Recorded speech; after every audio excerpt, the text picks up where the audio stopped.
বাংলাদেশ জাতীয়তাবাদী যুবদল কেন্দ্রীয় সংসদ ঘোষিত কর্মসূচির অংশ হিসেবে বিএনপির ভারপ্রাপ্ত চেয়ারম্যান জনাব তারেক রহমানের বিরুদ্ধে চলমান ধারাবাহিক ষড়যন্ত্রমূলক মিথ্যাচার ও অপপ্রচারের প্রতিবাদে এবং মিটফোর্টে সংঘটিত পাশবিক হত্যাকাণ্ডের দৃষ্টান্তমূলক শাস্তির দাবিতে চট্টগ্রাম দক্ষিণ জেলা যুবদলের নেতৃত্বে আয়োজিত হয় এক বিশাল বিক্ষোভ মিছিল ও প্রতিবাদ সমাবেশ।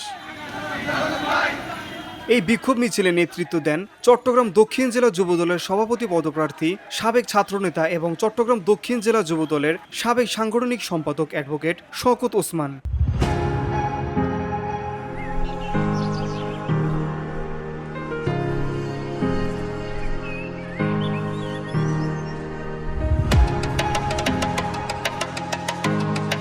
মিছিলে অংশ নেন চট্টগ্রাম দক্ষিণ জেলার বিভিন্ন উপজেলা ও ইউনিয়ন থেকে আগত যুবদলের হাজার হাজার নেতাকর্মী, যারা স্বতঃস্ফূর্তভাবে স্লোগান ও প্রতিবাদে মুখরিত করে তোলেন পুরো এলাকা।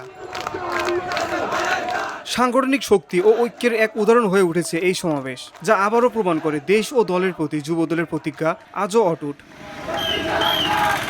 VOD Bangla news desk.